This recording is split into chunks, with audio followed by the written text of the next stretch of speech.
Muito bom. Quero convidá-lo a abrir a sua Bíblia no Evangelho de Marcos, capítulo 4, versículo 35. Coloquei 31, mas é 35. Nós hoje estamos começando uma nova série. O tema da série é Mindset do Reino. Por que falar sobre Mindset?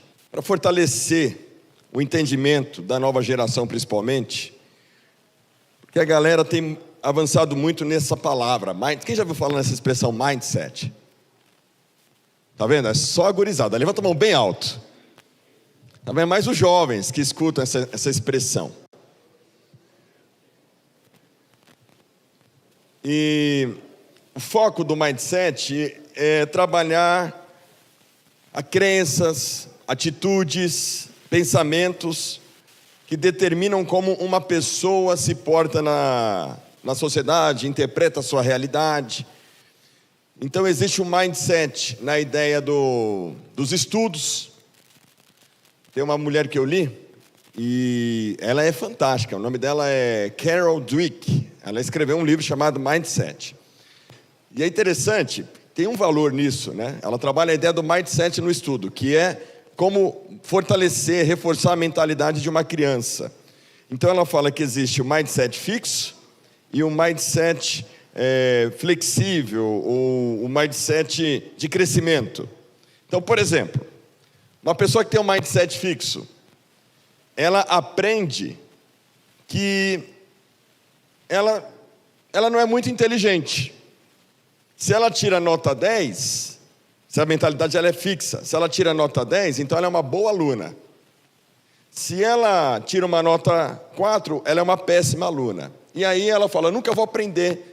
Se ela só tira 4 em matemática, ela pensa, é assim que vai ser a minha vida, eu nunca vou aprender matemática. Aí ela vem mostrar que, na verdade, isso tem a ver com a maneira como nós criamos os nossos filhos. Se você valoriza muito a nota 10 do seu filho, ele pode desenvolver uma mentalidade fixa. Que quando ele tirar uma nota 10 e você elogiar, celebrar a nota, o resultado, ele vai falar, puxa, que bom. Então ele vai se sentir pressionado, porque ele quer um novo elogio, quer um novo encorajamento da mãe, a dizer o seguinte, a prova próxima eu tenho que tirar no mínimo 10. Se ele não tira 10, ele tira 4, aí ele já se sente desvalorizado. E muitas vezes os pais fazem isso, acabam reforçando essa mentalidade. Por quê? O foco está no resultado. Quando você desenvolve no seu filho uma mentalidade de crescimento, o valor não está no resultado, mas o valor passa a ser no esforço. E minha mãe, engraçado que a minha mãe, embora a minha mentalidade sempre foi uma mentalidade, né, quando criança, e eu acho que isso é por causa de Adão, pecado de Adão, a tendência é sempre a gente ir para a mentalidade fixa e não para a mentalidade de crescimento. Quando eu tirava a nota 10, a minha mãe, sem ter esse conhecimento, ela falava, muito bem, meu filho, significa que você se dedicou, que você se preparou, você se esforçou, está aí a nota. Eu não queria que ela falasse isso, eu queria que ela falasse, nossa, como você é inteligente, como você é esperto. Pois ela não reforçava em mim a mentalidade fixa. Ou seja, ela não valorizava o resultado em si, a nota. Ela trabalhava para eu enxergar o valor do esforço. Então, se o seu filho tira uma nota 4, e você fala, você é burro, seu colega tira 10, você tira 4, mentalidade fixa, ele sempre vai achar que o valor dele não está, o valor dele sempre vai estar no resultado. Se ele não tiver a competência, então ele nunca vai ser ninguém. Ele passa a crer, desenvolver a vida dele com essa mentalidade. Então a pessoa que tem uma mentalidade de crescimento, se ele tira a nota 4, a mãe vai falar, olha, você vai ter que tirar o videogame, você vai ter que se dedicar mais à leitura, você vai ter que se empenhar mais, porque você pode mais, você se esforce para tirar mais, porque o valor está no esforço, não na nota. A mesma coisa pensando na perspectiva de um atleta. Existem pessoas excepcionais, cuja mentalidade deles como atletas é em outro nível. Por exemplo, um cara que todo mundo fala que ele é fora da curva, Messi. O Messi já nasceu com um talento. As pessoas tendem a valorizar o talento. A mentalidade fixa é essa, o foco está no resultado, está no talento. Mas tem um cara que não era tão talentoso, mas que, por causa do seu esforço, se tornou o cara, que é o Cristiano Ronaldo. Enquanto o Messi já tem o talento, ele dá 2 dobradinhas lá, entorta as pernas dele, ele vai lá. O Cristiano Ronaldo, onde é que está o valor dele? No esforço. Ele treina, levanta primeiro que todo mundo. O cara tem 40, não tem nem 40 anos. Tem 40 anos o Cristiano Ronaldo? Já fez 40? 41. Mas coloca um monte de moleque de 20 anos no bolso. Porque ele se esforça. Ou seja, uma pessoa que tem mentalidade fixa, no primeiro obstáculo ela fala, eu não sirvo, não sei, não vou fazer. E aí a Carol Dweck, fazendo pesquisas de 20 anos, chegou à seguinte conclusão: se você se esforça, você aprende o que você quiser. A questão é a sua mentalidade. Tem uma língua, irmãos, que eu aprendi com muita facilidade. Nunca estudei espanhol. Falo intermediário para o avançado na comunicação, para eu falar. Para eu entender, eu entendo perfeitamente. Pode me xingar em espanhol que eu vou entender perfeitamente o que você está falando. Eu traduzo, vocês já me viram traduzir aqui em espanhol. Agora, vamos aprender inglês. Irmãos, essa língua não é de Deus, não.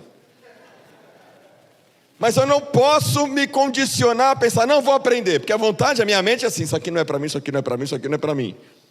Mas aí o esforço te leva a ganhar a competência, ou seja, você passa a valorizar mais o esforço do que o resultado. Então você pode aprender qualquer coisa que você quiser. Algumas coisas você vai ter um talento natural e vai ser mais fácil de aprender, e outras coisas você vai ter que ter um esforço maior, mas você pode aprender. Essa é a ideia da mentalidade, do mindset, pensando na perspectiva do estudo, pensando na perspectiva do crescimento. Também existe a ideia do mindset do empreendedor, do empreendedorismo, que tem a ver com foco em resiliência, em proatividade, capacidade de transformar problemas em oportunidade de negócios, aqui já falando para os empresários, né? No meio corporativo, então, as empresas estão procurando que tipo de funcionário? Funcionário que tem um mindset, ou uma mentalidade de resolver problemas. A pior coisa que tem é caminhar com gente que vê o problema e fala, eu não sirvo para isso, isso não vai dar certo, isso não é para mim. Então, você tem uma mentalidade fixa, não tem uma mentalidade de crescimento, se você pensa assim. Mas eu quero falar com você sobre o mindset na perspectiva do reino. E aí agora falando para os jovens, falando para todo mundo, os jovens que já estão acostumados com essa expressão. Então, como que a gente vive o reino de Deus? Irmãos, eu tenho que contextualizar. Tem coisa que eu vou falar aqui que você já sabe de uma outra forma, mas é importante para eu poder comunicar com essa geração, comunicar com o Miguel, meu filho, comunicar com o Luciano, maior barista do mundo. Você tem fé nisso, meu? Barista não é o cara que tem bar. Barista é o cara que tem um dom, um talento para degustar café, fazer café de todo jeito. Ele vai, eu quero, os melhores cafés vão vir de você, cara, eu acredito. É só se esforçar. Então, o texto de Mateus capítulo 4, versículo 35 a 41, a gente vai trabalhar essa ideia do mindset do reino, que é, na verdade, o reino de Deus, ele é invertido. Não pensa na mesma perspectiva do mundo. Obviamente que a gente pode ganhar muito com os valores que a gente aprende hoje, mas a gente tem que submeter tudo isso à luz do reino. Então, Marcos capítulo 4, mesmo assentados, versículo 35, diz assim: naquele dia, sendo já tarde, Jesus disse aos discípulos, vamos passar para outra margem. Obrigado, Gabriel. Vamos passar para outra margem. E eles, despedindo a multidão, o levaram assim como estava no barco, e outros barcos o seguiam. Ora, levantou-se um grande temporal de vento, e as ondas se arremessavam contra o barco, de modo que o mesmo já estava se enchendo de água. E Jesus estava na popa, dormindo sobre o travesseiro. Os discípulos o acordaram e lhe disseram, mestre, o senhor não se importa que pereçamos? E ele, despertando, repreendeu o vento e disse ao mar, acalme-se, fique quieto. O vento se aquietou e tudo ficou bem calmo. Então Jesus lhes perguntou, Por que vocês são tão medrosos, homens de pequena fé? Como ainda não têm fé? E eles, possuídos de grande temor, diziam uns aos outros: quem é este que até o vento e o mar lhe obedecem? Amém. Pai, obrigado pela porção da Tua palavra, obrigado porque o Senhor está aqui nesta manhã. Queremos, ó Deus, desenvolver essa mentalidade, a mentalidade do reino, a mentalidade que nos faz viver, Senhor, de fé em fé, de glória em glória, confiando e descansando na Tua vontade, Pai. Que possamos entender a Tua vontade nesta manhã para as nossas vidas, em nome de Jesus, amém e amém. Meus amados irmãos, nós vivemos então em um mundo onde nós somos ensinados a pensar em termos de controle, previsibilidade, segurança, ter controle da nossa vida, né? Tudo muito, você sabe a hora que você acorda, a hora que você vai pegar o ônibus, tudo é muito previsível, e isso nos dá segurança, nos dá uma certa paz. Quando você sai da previsibilidade, o ônibus não passa na hora certa, no ponto, o metrô quebra, o carro quebra, um acidente na avenida e você está indo para o trabalho, uma entrevista que é cancelada, você fica desestabilizado. Quebrou-se a previsibilidade, quebrou-se aquela sensação de segurança. Por quê? Porque a previsibilidade é importante porque ajuda a gente a construir rotina. A gente planeja os nossos passos, então a gente acredita que com experiência, com organização suficiente, também a gente vai evitar essas crises, porque, querendo ou não, quando um ônibus quebra, um carro quebra, uma conta inesperada chega, você já está com o seu orçamento todo planejadinho, de repente vem no mês seguinte uma doença, aí de repente você vai no médico, o médico fala: olha, está aqui a receita. Você chega lá na drogaria, 600 pau de remédio, mas não, aí você pensa, era melhor morrer. 600 reais de remédio, mexeu com a sua previsibilidade. Sabe quando as coisas estão muito justinhas e de repente aparece o imprevisível? Então assim, a ideia de previsibilidade, de controle, é para que a gente não fique assustado com aquilo que possa atrapalhar a nossa vida, gerar em nós insegurança. Esse é o mindset natural. O mindset natural é esse: confiar naquilo que vemos, naquilo que nós dominamos, naquilo que a gente pode prever. Só que, irmãos, no mindset do reino é totalmente diferente. Aliás, completamente diferente. Porque no reino de Deus, irmãos, vamos fazer aqui um paralelo. No mindset natural, o controle vem do quê? Vem do controle absoluto do ambiente. No mindset do reino, conforme vocês estão vendo aí, vem da presença de quem está no barco. O controle vem daquele que está no barco. No mindset natural, a base está na ausência de problemas e crises, porque eu estou no previsível, eu estou no controle. Mas na mindset do reino, a base está em quem está conosco dentro da crise. Na mindset natural, ela é definida pela completa ausência de medo. Já no mindset do reino, ela é definida pela confiança inabalável apesar do medo. No mindset natural, se eu fizer tudo certo, nada vai dar errado. No mindset do reino, mesmo quando tudo dá errado, Deus continua sendo Deus. Então no reino, segurança não vem do controle, vem da presença. No reino, estabilidade não está na ausência de problema, mas quem está conosco dentro do problema. No reino, fé não é ausência de medo, é confiança em Deus apesar da situação difícil. E aqui a gente vê no Evangelho de Marcos homens experientes. Eles estavam acostumados com o barco, eles estavam acostumados com o mar, mas aí eles são confrontados por algo imprevisível, que era a tempestade. Não estava no plano. Eles não tinham, naquele tempo, provavelmente eles deveriam ter alguns meios para calcular o tempo, entender se iria chover ou não, porque eu acho que sempre, a vida inteira, o ser humano sempre procurou encontrar formas de controlar o tempo, mas não era tão exato como é hoje, né? Hoje você abre o seu celular, você sabe se vai chover, e na grande maioria das vezes dá certo, mas eu acho que naquele tempo não era tão assertivo assim, e eles não contavam, né? Ainda não tinha aquelas né? Eles não ganharam aquela expertise da vida, né? Como eu falei na semana passada, né? O joelho está doendo, vai chover. Inclusive eles eram novos, né? Galera de 16, 17, os discípulos de Jesus mais velhos talvez devessem ter por volta de 21, 22 anos. Então estavam na flor da vida, no auge, não sentia dor nenhuma, estava tudo bem. Só que essa passagem, irmãos, vem nos convidar nessa manhã a fazer o seguinte: é uma passagem que não é apenas sobre uma tempestade que foi acalmada, mas é um texto que vem para nos ensinar sobre uma mentalidade que a gente precisa desenvolver, esse mindset do reino. Uma mensagem que nos ensina que precisamos ter uma mentalidade transformada, porque o maior milagre, meu irmão e minha irmã, o maior milagre não é, vamos dizer claramente aqui, o maior milagre não é o mar se acalmar, mas é o coração aprender a confiar em Deus. O Senhor está no controle da minha e da sua vida. Ele está no controle. Então a primeira lição que a gente aprende aqui é a seguinte: que as tempestades da vida abalam o que é previsível.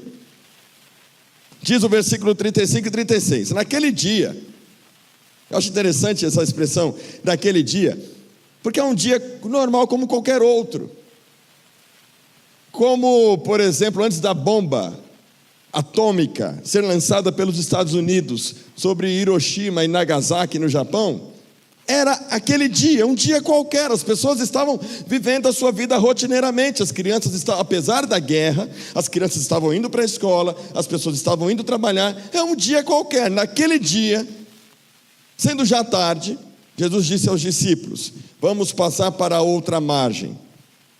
Se houvesse algum problema dentro da previsibilidade deles, eles pudessem identificar qualquer problema, eles talvez pudessem dizer para Jesus: olha, Jesus, é melhor a gente não ir para o outro lado, porque hoje vai chover forte. A previsão é de tempestade. A previsão é que o mar não está muito tranquilo, o mar vai ser bravio. Você concorda comigo? Se eles tivessem controle, eles falariam: hoje, Jesus, é melhor a gente ficar desse lado, de boa.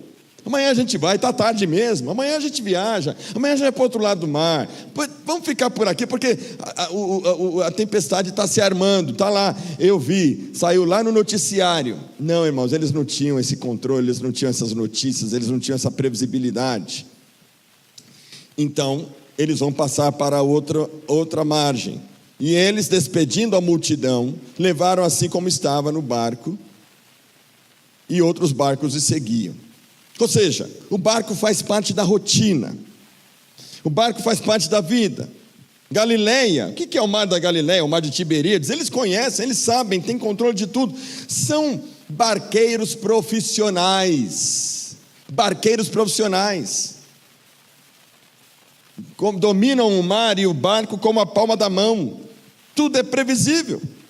Tem um outro ponto também muito importante para mim aqui, dentro dessa questão da previsibilidade, do controle e da segurança.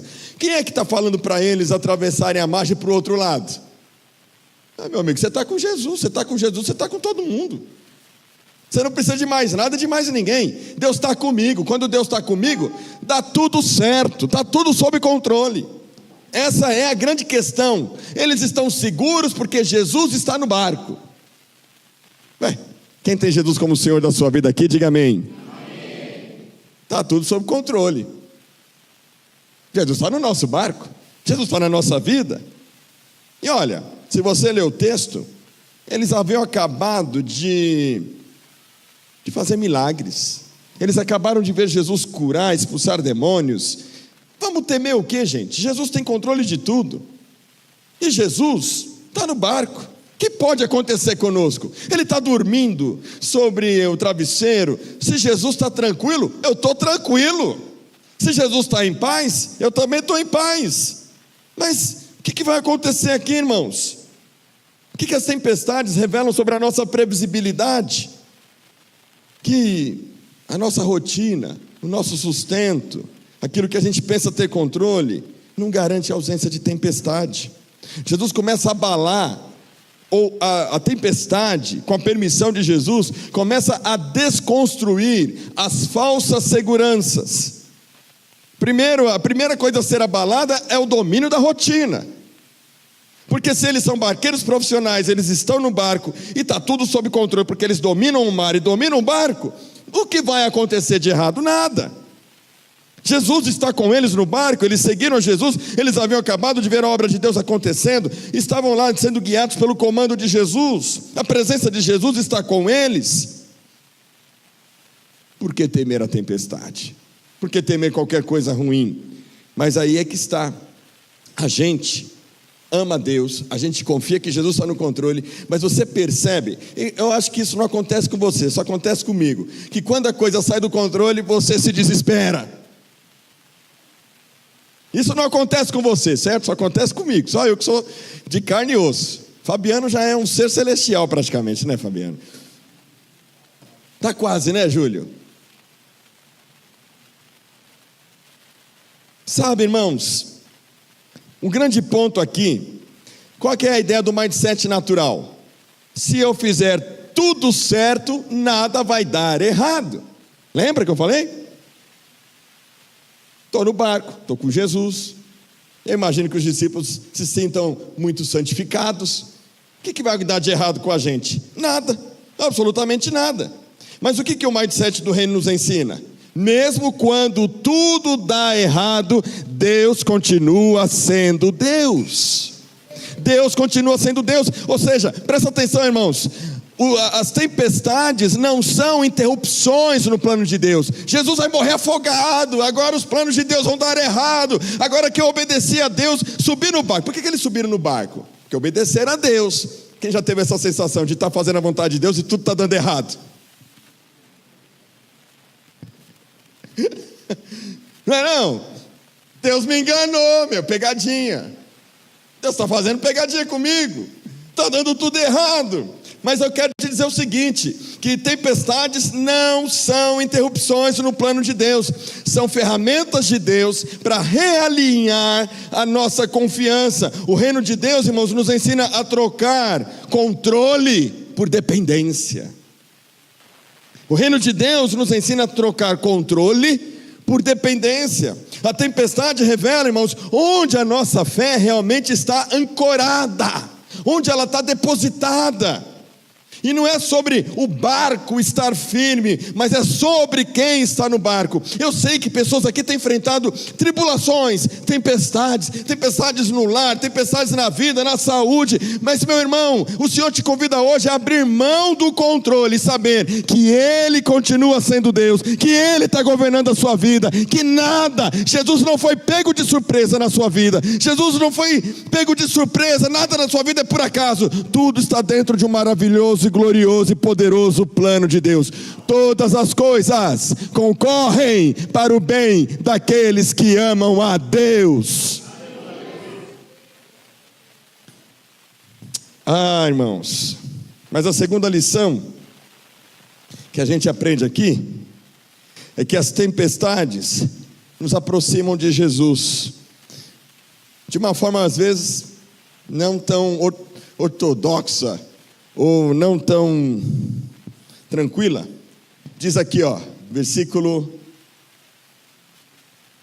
37, 38. Ora, levantou-se grande temporal de vento, e as ondas se arremessavam contra o barco, de modo que o mesmo já estava se enchendo de água. E Jesus estava na popa, dormindo sobre o travesseiro. Irmãos, olha, Jesus estava cansado, hein? Por quê?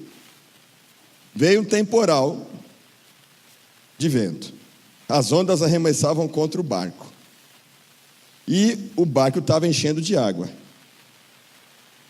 mas Jesus estava dormindo sobre o travesseiro.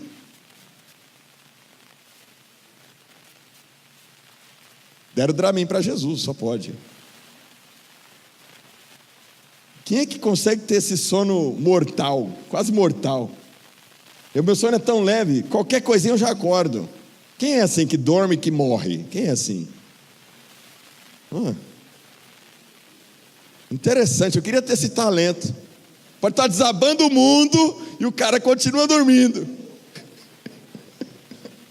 Pode estar a tempestade que for e o cara está dormindo que nem viu nada. A minha esposa é assim, a André é assim. Quando ela dorme, ela morre. E eu falei para ela, aí eu acordo às vezes dá umas tempestades, umas ventanias de madrugada. Eu falei para ela, olha amor, você viu o vento, você percebeu a ventania, eu te levantei, saí fechando janela. Ela falou assim, eu não vi nada. Eu falei, meu Deus, morreu mesmo. Miguel também é assim, o Miguel ele dorme que morre. Você percebe que Jesus, irmão, está dormindo. A água está entrando e Jesus está dormindo. Provavelmente ele está muito cansado mesmo. Jesus não está fingindo. Mas é nesse momento que as possibilidades se esgotam. Por quê? Eu digo que as possibilidades se esgotam. Porque quando a tempestade vem sobre o barco, eu já vi, né, aqueles filmes que acontecem em alto mar, o que os caras começam a fazer? Baixa o mastro, corre, tira, joga coisa fora do barco. Não é isso? Eles são pescadores experientes. Eu imagino que alguma coisa eles devam ter jogado fora do barco.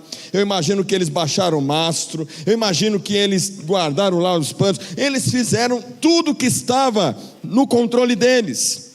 Mas mesmo assim, para eles chegarem até Jesus e acordar Jesus, significa que todas as possibilidades se esgotaram. O texto não é claro, irmão, mas a gente pode fazer essa inferência porque eram pescadores profissionais. E penso eu, vamos equilibrar o peso entre a popa e a proa. Fecha o mastro. Já enfrentei esse tipo de tempestade. Imagina o Pedro falando para João. Você já sabe, lembra aquela tempestade? Isso aqui é a fichinha para a gente, vai passar. Mas aí de repente nada dá certo. E aí, irmãos, é nessa hora, quando a tempestade já não é mais possível controlar, dentro da previsibilidade humana, com o barco e com o mar, com a experiência, que a nossa verdadeira compreensão, no caso deles, a verdadeira compreensão sobre Jesus se revela. No desespero, o que eles vão falar? No versículo 38, os discípulos o acordaram e lhe disseram, mestre, o Senhor não se importa que pereçamos? Você vai ficar dormindo aí mesmo? O Senhor não está nem aí para os nossos problemas? O Senhor nos abandonou? Onde é que está Deus? Onde é que Deus foi parar na hora da crise? Sou servo de Deus, estou com Deus no barco, está dando tudo errado. Deus não está nem aí para mim? Deus vai ficar aí folgado, dormindo? Deus não liga para mim? E aí, irmãos, vem aqui para mim o que eu vou chamar de curva da revelação. Avancei aqui, a curva da revelação. Porque quando a gente tenta ter controle absoluto do nosso casamento, ter controle absoluto da vida dos nossos filhos, ter controle absoluto da nossa vida financeira, ter controle absoluto da nossa própria vida, em algum momento, sabe o que vai acontecer? Você vai pirar, você vai entrar em exaustão, por tentar controlar o que você não pode controlar. Você vai usar todas as habilidades, todas as estratégias, todas as ferramentas, e vai falhar, porque está dentro do plano de Deus, mudar o seu mindset. Você tem o mindset do reino. Mas é justamente nesse momento em que as possibilidades se esgotam, que a nossa compreensão sobre Deus se revela, que as tempestades são uma oportunidade, ainda que não muito ortodoxa, a maneira como eles se aproximaram de Jesus, ainda assim ser uma maneira de se aproximar de Jesus. Porque no final das contas, você vai ficar desesperado, vai ficar brigando, vai ficar revoltado, vai questionar Deus. Mas o que é que vai acontecer, meu irmão? A crise é uma oportunidade para a gente conhecer a Deus de uma maneira mais profunda. Vou te falar uma coisa, estava conversando com o pessoal no discipulado na quarta-feira, estava com o meu grupo de discipulado, e aí a galera compartilhando suas crises, compartilhando suas dificuldades, todo mundo já crente de berço, crente de igreja e tal. Chega uma hora, irmãos, na nossa vida, que Deus não vai mais caber dentro da nossa caixinha chamada Deus.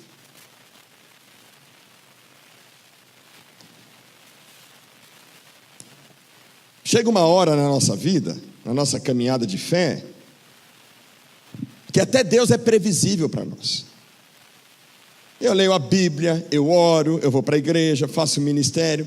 Agora eu já não oro mais como antes. Eu nunca vou esquecer, já contei aqui algumas vezes, vou contar novamente. Talvez muita gente aqui nem vai lembrar, então vai ser bom falar sobre isso. Eu me lembro uma vez, nós tivemos uma semana teológica no nosso seminário, e o tema foi sobre a suficiência das Sagradas Escrituras. E um dos palestrantes foi o pastor Eduardo Arata. Eduardo Arata, muitos de vocês conhecem, ele deu o curso Caminhada Bíblica aqui na nossa igreja. E o Eduardo Arata fez uma linda exposição, ele é um baita de um teólogo. E lá pelas tantas, já caminhando para o final da exposição dele, ele disse algo que eu achei poderoso, que é o seguinte: ele falou que chegou uma época da fé dele, da caminhada dele com Deus, que ele abria a Bíblia, e aí ele pegava a palavra de Deus assim, e não sentia mais nada. Ele já sabia, por exemplo, interpretar os salmos, ele sabia o significado das palavras. Ele virava para um lado, chegou lá em Gênesis, conheço tudo.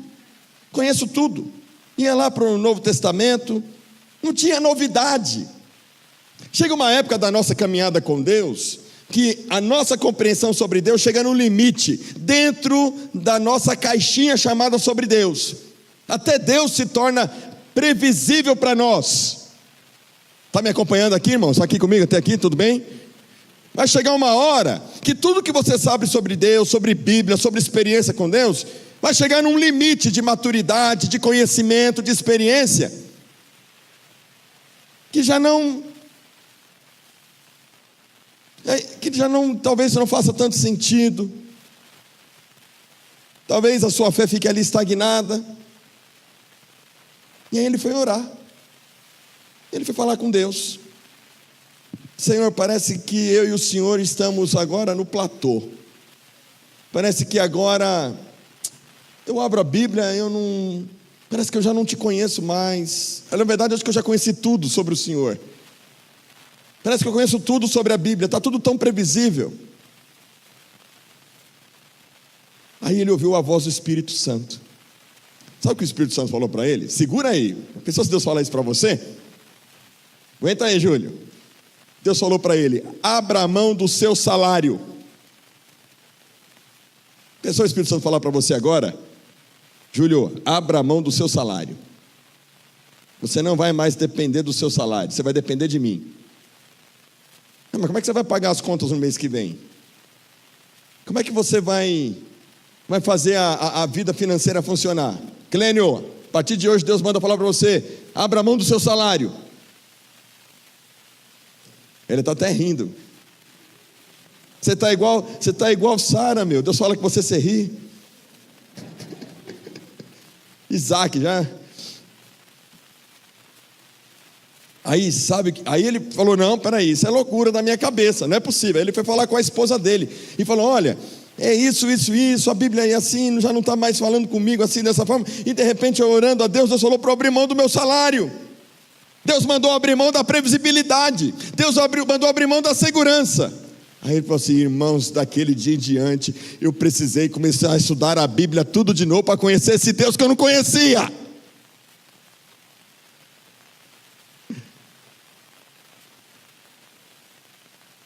Você lembra de Jó? Tudo era muito previsível. Ele era um homem temente a Deus. Capítulo 1 de Jó, ele lia as escrituras, provavelmente o que ele tinha de conhecimento de Deus, cabia dentro de uma caixinha chamada Deus. Ele oferecia sacrifícios a Deus, para que se algum dos seus filhos tivesse cometido pecado, recebessem da justiça. Ele fazia o que estava dentro do seu controle, dentro da sua previsibilidade. E aí Satanás faz o quê? Olha, Deus deu um rolê na terra, e aí Deus fala para ele: você viu meu servo Jó? Até eu. O cara está saudável, o cara é rico, a família dele é linda, ele faz o que é justo, até eu. Aí Deus: tá bom, então você pode ir lá, toca, vai lá, pra você ver o que tem no coração desse homem. Começa, irmãos, começa a desgraça, perde posse, perde os filhos, perde tudo. O que é que sobra para Jó? O que é que sobra para Jó? A mulher dele, sobra para ele a mulher dele. E a mulher dele fala o que para ele? Amaldiçoa o teu Deus e morre. O que ele fala para a mulher dele? Você fala como uma louca.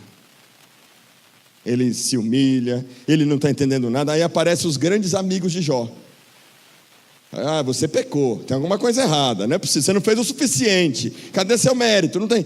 E Jó, em tudo que ele fez, irmão, só foi questionar e não pecou contra Deus. Deus vem e tem um papo federal com ele, faz não sei quantas perguntas para Jó. E o capítulo 42 de Jó, o Deus que era previsível, dentro da caixinha chamada Deus na mentalidade de Jó, chega para Jó e fala, Jó fala para Deus: eu falei de coisas maravilhosas demais para mim, coisas que não cabiam dentro da previsibilidade, coisas que estavam dentro da minha previsibilidade.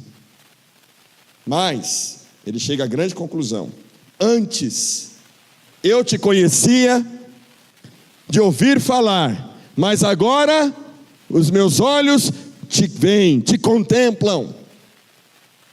Você não está entendendo a sua crise? Você não está entendendo os processos? Eu te digo, meu irmão, Deus quer fazer você subir de nível nessa manhã. Deus quer levar você para um nível maior de fé, de intimidade, porque no mindset natural, se Deus estivesse comigo, isso não teria acontecido. Mas no mindset do reino, porque Deus está comigo, essa tempestade não vai me destruir. Muda-se a mentalidade, porque você conhece Deus. Então a crise não afasta você de Deus, se você entender que Deus está te chamando para subir de nível. Ela revela a nossa percepção real sobre Deus. A pergunta dos discípulos é: o Senhor não se importa que a gente pereça, que a gente morra? Mostra que eles conheciam o poder de Jesus, mas eles ainda não conheciam suficientemente o caráter de Jesus. Você pode muitas vezes conhecer o poder de Deus, mas será que você conhece o caráter de Deus? É na crise que você conhece o caráter de Deus. O reino de Deus, irmãos, não é sobre o que Deus faz, mas é sobre quem Ele é. No reino de Deus, a intimidade cresce na dor e não no conforto. É mudança de mentalidade. As tempestades vão quebrar as nossas teologias frágeis. O Arata conhecia tudo e um pouco mais, mas quando Deus falou para ele: sai do previsível, para de depender do seu salário e vem para a palavra, você vai me conhecer. Oséias capítulo 6, versículo 3: conheçamos e prossigamos em conhecer o Senhor. Quem quer conhecer mais de Deus aqui? Oh, irmãos. Terceiro e último lugar, as tempestades revelam o tamanho e fortalecem a nossa fé. O que está acontecendo aqui?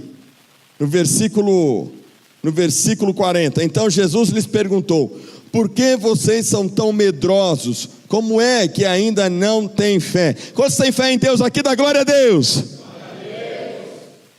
Que tipo de fé você tem?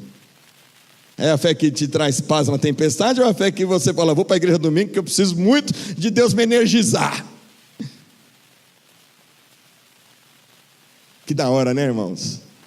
O bom é que a graça de Deus está aqui nessa manhã para nos fazer subir de nível. Ah, que coisa linda, coisa boa é ser crente em Jesus. As tempestades revelam e fortalecem a nossa fé, porque o reino de Deus, irmãos, amadurece a nossa confiança, como foi o caso de Jó, como o exemplo do Arata. Eu poderia aqui compartilhar muitas experiências, mas assim, é ruim a gente falar de nós mesmos, né? Falar das nossas experiências de fé.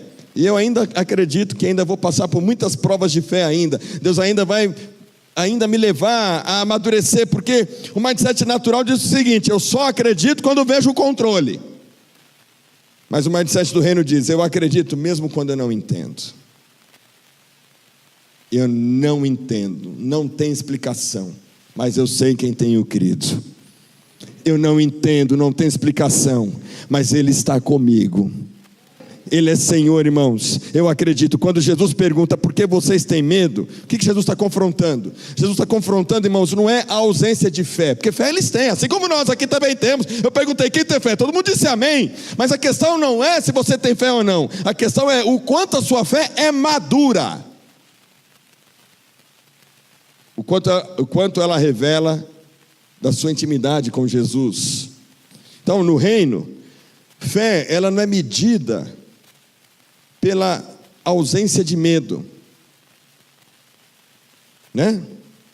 Vamos pensar aqui, coloquei aí para vocês, a fé imatura. A fé imatura, ela é baseada nas circunstâncias. Eu creio porque eu vejo. Mas a fé madura, ela é baseada na identidade de Cristo, em quem Cristo é. Numa fé imatura, você foca nos milagres.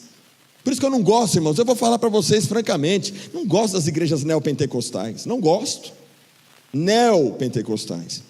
As igrejas que vivem falando dos milagres, eu creio em milagres, eu creio, Deus cura a gente aqui na nossa igreja também, Deus faz milagres aqui também, mas igrejas que vivem da imaturidade da fé dos outros, não é uma igreja honesta.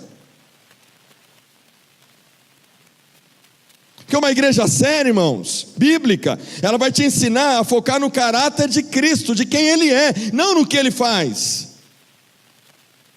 Uma fé imatura, ela é medida pela intensidade emocional, o quanto eu sinto, as minhas sensações, o quanto eu vi do poder, o quanto eu experimentei. Mas uma fé madura, irmãos, ela é medida pela direção na confiança. Quantas vezes eu vejo gente chorando, e fala em línguas, e profetiza, e revela, mas na hora de confiar em Deus, na palavra, obedecer a palavra, andar de fé em fé, qual é o resultado? Imaturidade.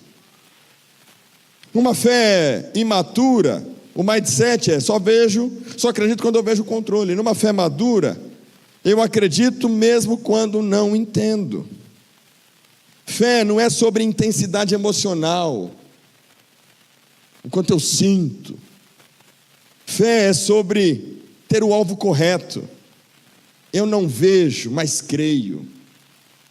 E eu descanso. A grande parada da verdadeira fé na tempestade é que quando o barco está lá sendo açoitado pelo vento, sabe o que é que você faz? Quem tem essa fé madura?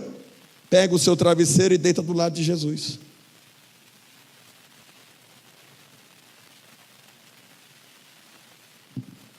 Você trouxe seu travesseiro hoje aí? Não sei o que é que você está passando, mas Jesus está falando, vem descansar comigo. Ele está no barco, não vai acontecer nada que não esteja no controle dele. Vamos dar uma cochiladinha hoje? Tá tudo bem aí, Ailton? Tá tudo bem aí, Júlio? Vamos dormir hoje? Soltar, como é que é? Soltar a segurança e segurar na confiança. Júlio.